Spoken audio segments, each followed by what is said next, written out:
2006 के लेबनान युद्ध के दौरान माना जाता है कि ईरानी रिवॉल्यूशनरी गार्ड्स (आईआरजीसी) ने इजराइल पर हमलों में हिजबुल्लाह लड़ाकों की प्रत्यक्ष सहायता की थी। कई स्रोतों से पता चलता है कि युद्ध के दौरान सैकड़ों रिवॉल्यूशनरी गार्ड कार्यकर्ताओं ने इजराइल पर रॉकेट दागने में भाग लिया और हिजबुल्लाह की लंबी दूरी की मिसाइलों को सुरक्षित किया। युद्ध के दौरान रिवॉल्यूशनरी गार्ड कार्यकर्ताओं को कथित तौर पर हिजबुल्लाह चौकियों पर खुलेआम काम करते देखा गया था। इसके अलावा रिवॉल्यूशनरी गार्ड कार्यकर्ताओं पर C-802 एंटी-शिप मिसाइल से INS हनीत पर हिजबुल्लाह के हमले की निगरानी करने का आरोप है। इस हमले में युद्धपोत बुरी तरह क्षतिग्रस्त हो गया और 4 चालक दल के सदस्य मारे गए। आरोप है कि युद्ध के दौरान इजरायली सेना द्वारा 6 से 9 रिवॉल्यूशनरी गार्ड कार्यकर्ताओं को मार गिराया गया था। इजरायली मीडिया के अनुसार उनके शवों को सीरिया ले जाया गया और वहां से तेहरान भेजा गया। 6 सितंबर 2007 को इजरायली वायुसेना ने सीरिया में एक संदिग्ध परमाणु रिएक्टर को नष्ट कर दिया, जिसमें कथित तौर पर 10 उत्तर कोरियाई मारे गए।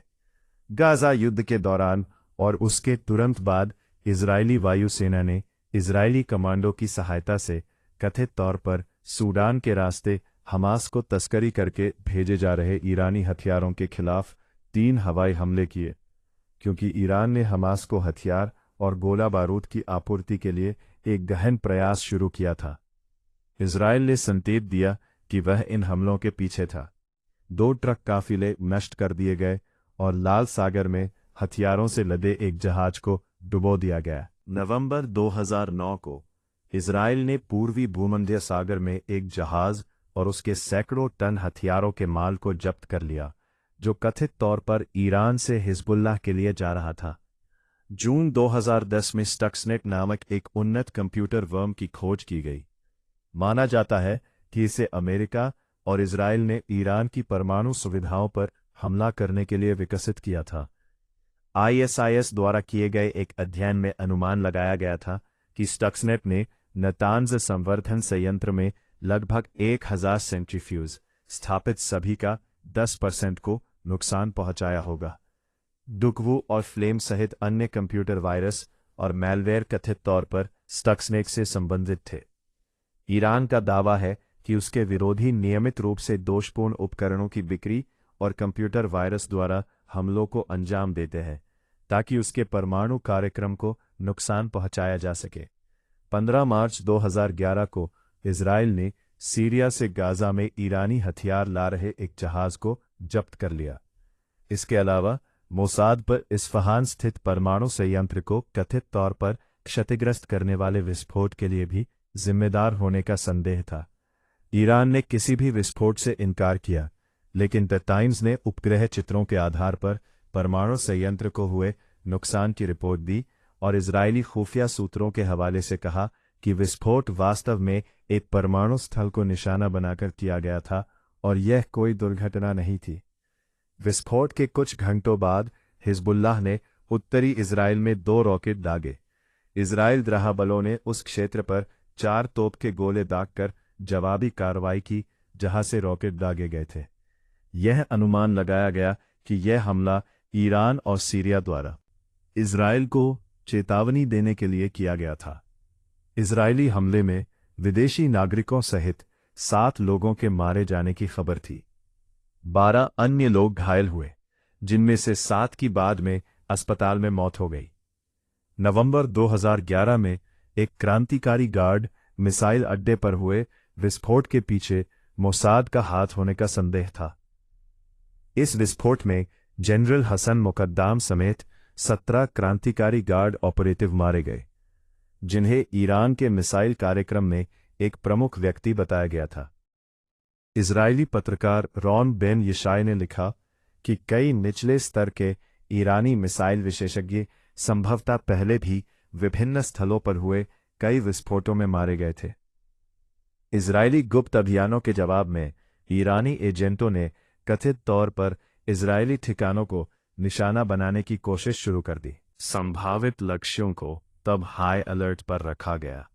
शिन बेट के प्रमुख योरम कोहेन ने दावा किया कि तुर्की, अजरबैजान और थाईलैंड में 3 नियोजित हमलों को अंतिम क्षण में विफल कर दिया गया।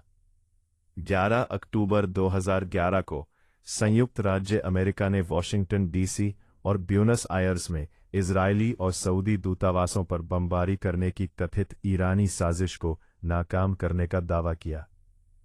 13 फरवरी 2012 को जॉर्जिया और भारत में इजरायली दूतावास के कर्मचारियों को निशाना बनाया गया।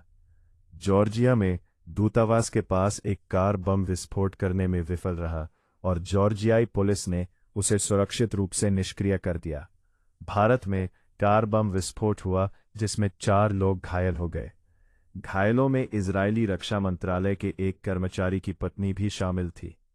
इजरायल ने इन हमलों के पीछे ईरान का हाथ होने का आरोप लगाया। अगले दिन बैंकॉक, थाईलैंड में 3 कथित ईरानी एजेंटों का पता चला, जिनके बारे में माना जाता था कि वे दूतावास की कारों में बम लगाकर राजदूत सहित इजरायली राजनयिक अधिकारियों की हत्या करने की योजना बना रहे थे। उनके एक बम के विस्फोट होने पर इस गिरोह का पर्दाफाश हुआ। पुलिस ने कार्रवाई की और घर में मौजूद ईरानी एजेंट ने अधिकारियों पर एक विस्फोटक उपकरण फेंका, जिससे उसके पैर कट गए और बाद में उसे हिरासत में ले लिया गया। दूसरे संदिग्ध को देश से बाहर जाने वाली उड़ान पकड़ने की कोशिश करते समय गिरफ्तार किया गया और तीसरा मलेशिया भाग गया, जहां उसे रॉयल मलेशियाई पुलिस ने गिरफ्तार कर लिया। थाई पुलिस ने बाद में संलिप्तता के संदेह में 2 लोगों को गिरफ्तार किया। भारतीय पुलिस ने फरवरी में हुए कार बम विस्फोट के सिलसिले में दिल्ली स्थित एक पत्रकार को गिरफ्तार किया। पत्रकार सैयद मोहम्मद काज़मी को 6 मार्च 2012 को गिरफ्तार किया गया क्योंकि वो एक संदिग्ध के संपर्क में थे, जिसके बारे में पुलिस का मानना है कि उसने राजनयिक की कार में चुंबकीय बम लगाया होगा। कहा जाता है कि काज़मी एक भारतीय नागरिक थे जो एक ईरानी प्रकाशन के लिए काम करते थे। 18 जुलाई 2012 को बुल्गारिया में इजरायली पर्यटकों को ले जा रही एक बस पर बम से हमला किया गया, जिसमें 5 इजरायली पर्यटक और बल्गेरियाई ड्राइवर मारे गए और 32 लोग घायल हो गए। इजरायली प्रधानमंत्री बेंजामिन नेतन्याहू ने इस हमले के लिए ईरान और हिजबुल्लाह को जिम्मेदार ठहराया।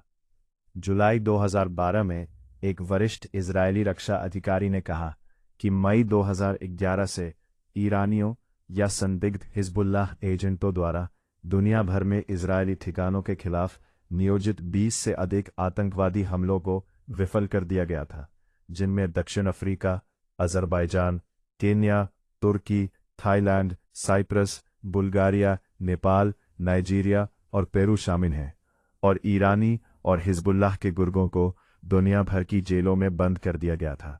6 अक्टूबर 2012 को इजरायली विमानों ने उत्तरी नेगेव के ऊपर उड़ते हुए एक छोटे यूएवी को मार गिराया। हिजबुल्लाह ने ड्रोन भेजने की पुष्टि की और नसराल्लाह ने एक टेलीविजन भाषण में कहा कि ड्रोन के पुर्जे ईरान में निर्मित किए गए थे। 24 अक्टूबर 2012 को सूडान ने दावा किया कि इजरायल ने खार्तूम के दक्षिण में ईरान के रिवॉल्यूशनरी गार्ड से संबंधित एक गोला बारूद कारखाने पर बमबारी की थी। नवंबर 2012 में इजरायल ने बताया कि एक ईरानी जहाज को इजरायल की सीमा में स्थित देशों को निर्यात करने के लिए रॉकेटों से भरा जा रहा था और इजरायल हथियारों की किसी भी खेप पर हमला करेगा और उसे नष्ट कर देगा।